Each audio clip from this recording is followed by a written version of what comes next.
भी राहु और शनि का कंजंक्शन अच्छा नहीं रहा है। 2002 में जब राहु और शनि का कंजंक्शन हुआ था तो गोधरा में दंगे हो गए थे। आज एक ऐसी कंजंक्शन की बात करेंगे जो ज्योतिष में सही नहीं समझी जाती, जिसके रिजल्ट अच्छे नहीं आते। ये कंजंक्शन है शनि और राहु की। ज्योतिष में कहा जाता है शनिवत राहु कुजवत केतु। मीन राहु अलग नहीं हो जाता, राहु पीछे 11 राशि में यानी कि कुंभ राशि में नहीं आ जाता, तब तक यह कंजंक्शन रहेगा। भारत में यदि हम बात करते हैं तो नॉर्थ पार्ट ऑफ इंडिया भी डिस्टर्ब हो सकता है। मेरे YouTube पेज एस्ट्रो नरेश पर आपका स्वागत है। नमस्कार, मैं हूं नरेश कुमार। सबसे पहले उन दर्शकों का धन्यवाद जिन्होंने पेज को सब्सक्राइब किया है, पेज के वीडियोस को शेयर कर रहे हैं, लाइक कर रहे हैं और कमेंट बॉक्स में हमें अपनी राय भी लगातार भेज रहे हैं। दोस्तों, आज एक ऐसी कंजंक्शन की बात करेंगे जो ज्योतिष में सही नहीं समझी जाती, जिसके रिजल्ट अच्छे नहीं आते। ये कंजंक्शन है शनि और राहु की। राहु इस समय गोचर कर रहे हैं मीन राशि में और राहु का यहाँ पर गोचर होगा 18 मई तक। मीन राहु और ट्रू राहु दो तरीके से गोचर करते हैं। मीन राहु 18 मई को चेंज हो जाएगा, ट्रू राहु 29 मई को चेंज होगा। लेकिन इसी बीच शनि का यहाँ पर गोचर हो जाएगा 29 मार्च को, यानी कि मीन राशि में जहां पर राहु का गोचर हो रहा है इस समय, वहां पर शनि भी जाकर युति कर लेंगे। ज्योतिष में कहा जाता है शनिवत राहु कुजवत केतु, यानी कि राहु जो है वो शनि की ही तरह फल करते हैं। इनकी दशा भी लगभग सेम होती है। शनि 19 साल चलते हैं महादशा में, राहु 18 साल चलते हैं। तो इस कंजंक्शन का आखिर क्या प्रभाव पड़ेगा धरती के ऊपर, क्योंकि ये नेगेटिव फोर्सेस हैं। दोनों ही नेगेटिव फोर्सेस एक साथ आएंगी। सबसे पहले तो यह है कि 30 मार्च को ग्रहण लगेगा। यह ग्रहण सूर्य को लग रहा है। जिस दिन यह ग्रहण लगेगा सूर्य को, यह कुंडली आपके सामने आ रही है, यह ग्रहण की कुंडली है, लगभग ग्रहण के समय के आसपास की कुंडली है। उस समय मीन राशि में वीनस भी होंगे, मरकरी भी होंगे, राहु भी होंगे, सूर्य भी होंगे, चंद्रमा भी होंगे और शनि भी साथ हो जाएंगे। तो ये जो कंजंक्शन बन रही है, बाकी प्लैनेट्स तो चलो खैर ठीक है, लेकिन ये शनि और राहु का जो कंजंक्शन है ये जाकर मई में टूटेगा। और यदि हम थोड़ी सी राहत की भी बात कर ले तो 51 डे तो कम से कम, जब तक मीन राहु अलग नहीं हो जाता, राहु पीछे 11 राशि में यानी कि कुंभ राशि में नहीं आ जाता, तब तक यह कंजंक्शन रहेगा। यदि हम इसको ज्यादा एक्सटेंड करके चलते हैं, यदि हम ट्रू राहु को बिलीव करके चलते हैं, तो ये कंजंक्शन 51 डे की बजाय 62 डेज की हो जाएगी, क्योंकि ये 29 मई को होगा। तो मोटे तौर पर इसका असर कहां पर होने जा रहा है, तो अल्टीमेटली प्लेनेट का असर या जिस प्लेनेट में ग्रहण लग रहा है उसका असर उस एरिया में ज्यादा नजर आता है जिस एरिया को ये राशि बिलोंग करती है। अब मीन राशि की यदि हम बात करते हैं, क्योंकि ग्रहण मीन राशि में लग रहा है, तो यदि हम मीन राशि की बात करते हैं तो मीन राशि रिप्रेजेंट करती है north part of the world को। ये जल तत्व की राशि है। यदि हम पूरा यूरोप देखते हैं तो यूरोप का पूरा एरिया सारा मीन राशि से आता है। इसमें हम रशिया का कुछ पार्ट भी ले सकते हैं। जो संहिता ज्योतिष के नियम है उसके मुताबिक यूरोप में डिस्टरबेंस हो सकती है, यूएस में डिस्टरबेंस हो सकती है। ये 2 महीने बड़े क्रिटिकल हैं। और चूंकि आज दुनिया बहुत छोटी हो गई है, यदि कहीं पर भी दुनिया में कोई प्रभाव आता है, नेचुरल कैलेमिटी आती है या कोई जंग जैसी स्थिति पैदा होती है, तो अल्टीमेटली उसका असर जो है वो हम पर सीधे तौर पर आता है। और यदि हम अतीत की बात करते हैं तो अतीत में भी राहु और शनि का कंजंक्शन अच्छा नहीं रहा है। 2002 में जब राहु और शनि का कंजंक्शन हुआ था तो गोधरा में दंगे हो गए थे। तो ये कंजंक्शन जो है ये अच्छा नहीं है। यदि हम इसको हिस्ट्री के पर्सपेक्टिव में भी देखते हैं तो इससे थोड़ा सा बचने की जरूरत रहेगी सबको।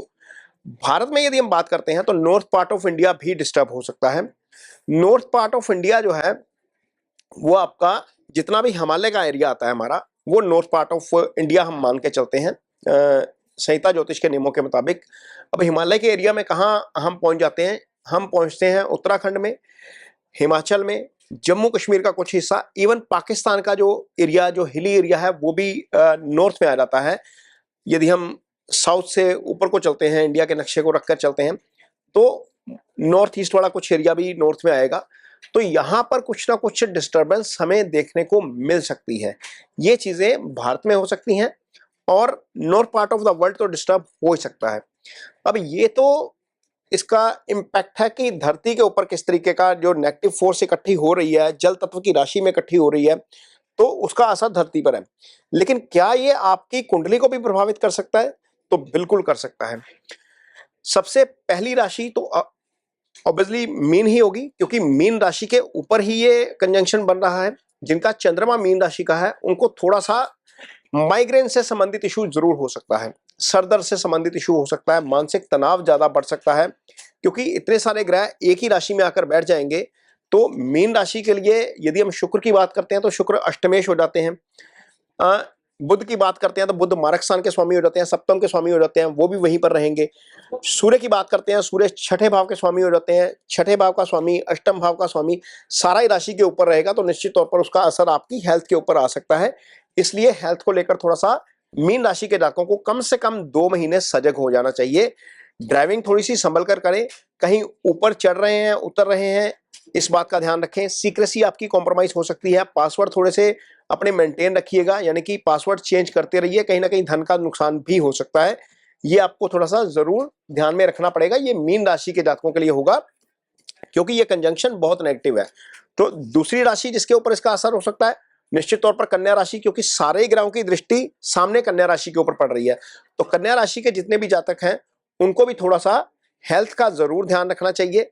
कन्या राशि के जातकों के लिए चूंकि राशि का स्वामी ही इस कंजंक्शन के बीच में फंस जाएगा बुध, इसलिए भी आपका बुद्धि विवेक थोड़ा सा हो सकता है कि आप डिसीजन मेकिंग गलत तरीके से करनी शुरू कर दें। हो सकता है कि आप अपने पार्टनर की बात ना सुने, हो सकता है कि आपके पार्टनर को ही हेल्थ इशू आ जाए या पार्टनर के साथ कंफ्लिक्ट हो जाए। तो ये सारी चीजें ध्यान से करिएगा, क्योंकि ये सारा जो कंजंक्शन है आपके सप्तम भाव में चला गया है। तो सप्तम भाव पार्टनर का भाव होता है, भले ही वो लाइफ पार्टनर है या आपका बिजनेस पार्टनर है।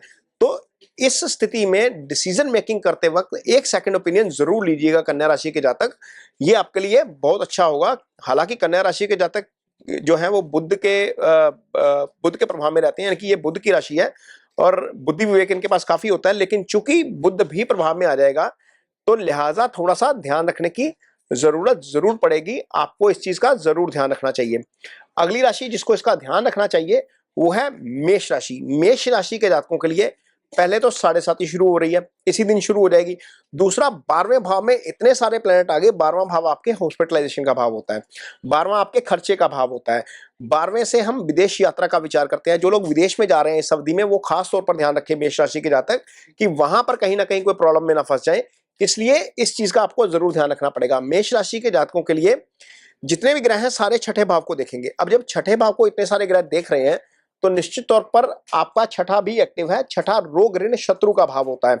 जब रोग ऋण शत्रु का भाव आपका एक्टिव हो गया तो निश्चित तौर पर यहाँ पर आपको दिक्कत हो सकती है।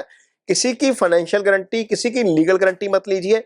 कहीं भी कोई भी आपको प्रॉब्लम आती है, फिजिकल प्रॉब्लम आती है, तो निश्चित तौर पर डॉक्टर की मदद जरूर लीजिए, डॉक्टर के साथ बात जरूर करिए।